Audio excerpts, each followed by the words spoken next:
నా పేరు హరికృష్ణ, నంద్యాల జిల్లా అధ్యక్షుడు మాట్లాడుతున్నాను. ఈ ఉగాది వాలంటీర్ దగాలి అనే కార్యక్రమం రాష్ట్ర అధ్యక్షుడు షేక్ హుమయూన్ బాషా గారి పిలుపు మేరకు మేము ఈ కార్యక్రమాన్ని నెరవేర్చడం జరుగుతుంది.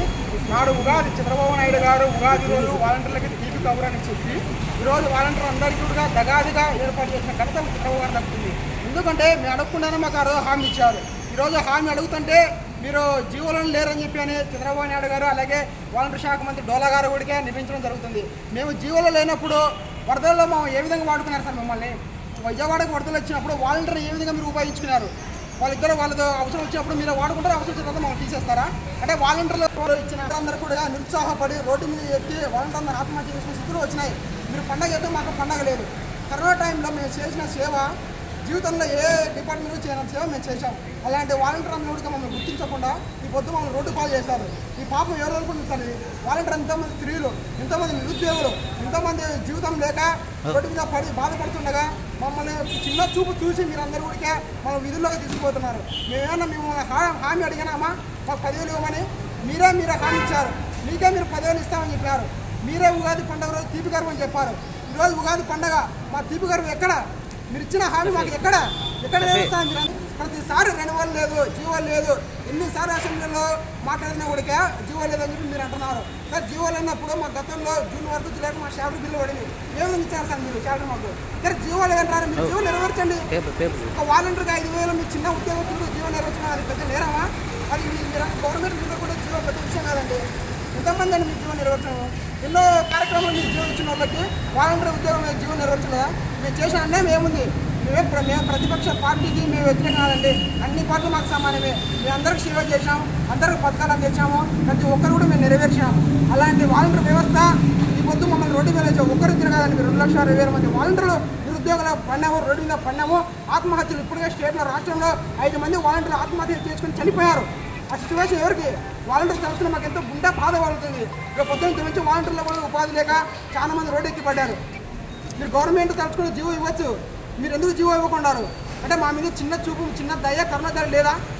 చంద్రబాబు నాయుడు సీఎం గారు 40 సంవత్సరాలు అనుభవం గల వ్యక్తి అని మీరు అంటున్నారు. 40 సంవత్సరాలు మీరు మాకు తండ్రి లాంటి వాళ్ళు. చంద్రబాబు గారు మీరు మాకు తండ్రి లాంటి సార్. తండ్రి ఒకసారి మీ బిడ్డలు ఏమైనా తప్పు చేసినా క్షమించుకునే మీ దగ్గర ఉండాలా. క్షమించి మాకు దయచేసి మాకు ఉద్యోగం మాకు ఇప్పియండి. 5,000కు 10,000 జీతం ఇస్తారని చెప్పారు మీరు. ఆ 10,000 మాకు 10,000 వద్దు సార్. మాకు 10,000 మాకు అవసరమే లేదు. ఇచ్చిన 5,000 జీతం మాకు ఇవ్వండి చాలు. మేము ఎందుకు ఏడుకోండి. మా ఉద్యోగం మాకు కల్పించండి. మీరు ఇచ్చారు, చేతులు జోడించి ముక్కుంటున్నాం సార్. మాకు చిన్న ఉద్యోగం, మా ఉద్యోగం మాకు దయచేసి మమ్మల్ని అందరూ రోడ్డు పాలు లేకుండా మా ఉద్యోగ పత్రం మాకు కల్పించండి. చిన్న ఉద్యోగం అయినా కూడా మేము చేసుకుని చాలా సిద్ధంగా ఉన్నాం సార్. చిన్న ఉద్యోగమే మాకు కడుపు నింపుతున్నారు. అలాంటి ఉద్యోగం మీరు పోగొట్టి ఈరోజు రోడ్డు పాలు చేసినారు. దయచేసి డిప్యూటీ సీఎం గారికి చేతులు జోడి నమస్కరిస్తాం. మా ఉద్యోగం మాకు ఇవ్వాలని ఉగాది పండుగ రోజు మేము వాలంటీర్ బైకాట్ చేస్తున్నాము. ఎన్నికలకు ముందు చంద్రబాబు నాయుడు సార్ గారు 10,000 చేస్తామని చెప్తున్నారు. సారు ఎన్నికలకు చేసి వచ్చి సంవత్సరం అవుతుంది, కానీ ఇంతవరకు మాకు కనీసం వ్యవస్థ లేదని చెబుతున్నారు. మేము హామీ అడగకముందుకే ఆయనే హామీ ఇచ్చినారు 10,000 చేస్తామని. కనీసం ఇప్పుడు మాకు జీతాలు కూడా లేవు. ఎంతోమంది వాలంటీర్లు, వికలాంగులు, ఉపాధి లేని వాళ్ళు, భర్త లేని వాళ్ళు, తల్లిదండ్రులు ఎంతోమంది ఈ వ్యవస్థ మీదనే ఆధారపడి పని చేస్తున్నారు. కానీ వాళ్ళకి ఎటువంటి సహాయం కల్పించలేకపోయినారు. ఎందుకు మా మీద ఇంత చులకన? ఈ చులకన ఎందుకు మా మీద? మేమేం తప్పు చేసినాము? కరోనా వచ్చినప్పుడు ఎంతోమంది సహాయం చేసినారు. కానీ మీరు అలాంటి పరిస్థితులను కూడా మీరు చూసుకోకుండా మమ్మల్ని ఈరోజు రోడ్డు పాలు చేసినారు. మేము ఈ పండగలు పబ్బాలు ఏం చేసుకోకుండా రోడ్డు పాలు పడినాం. భర్తలు లేని వాళ్ళు, తండ్రి లేని వాళ్ళు, నాకు తండ్రే లేడు. కానీ ఈ వ్యవస్థ మీదనే ఆధారపడి బ్రతుకుతున్నాను నేను, మా అమ్మ. ఎన్నికల ముందు వాలంటీర్లు అడగక ముందే 10,000 రూపాయలు జీతం చేస్తామన్నారు. తర్వాత ఎన్నికలు అయిపోయాక గెలిచిన తర్వాత ముఖ్యమంత్రి సీఎం సీట్లో కూర్చున్న తర్వాత వాలంటీర్లు రోడ్లను పడేశారు సార్.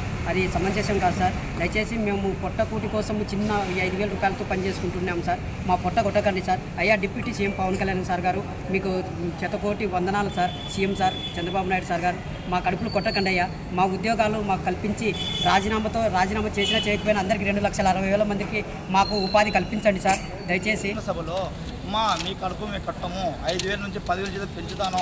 గొప్పన్న మనసుని ఆ గొప్ప మనసు ఎక్కడందో వెతుకుతున్నాం సార్. ప్రతి అసెంబ్లీ మీటింగ్లో చూస్తున్నాము. 1000 కళ్ళతో చూస్తున్నాం. చూసి కళ్ళు కాయలు కాసిపోయినాయి. సంవత్సరం గడిచిపోతుంది. ఏం తిని బతకాలా, ఏం తిని పోవాలా? మీకేమో రాజభోగాలు, మాకేమో దగాది భోగాల. ఏమయ్యా ఎక్కడ ఇది బతుకులంటే ఇదేనా ప్రజాస్వామ్యం అంటే? ఇదే ప్రజాస్వామ్యం. రాజకీయం అంటే ఎలా ఉండాలా? ప్రజల కొరకు ప్రజల కోసం సేవ చేయాలా. అలాంటిది కదా వాలంటీర్ సేవలు, అలాంటిది కదా వాలంటీర్.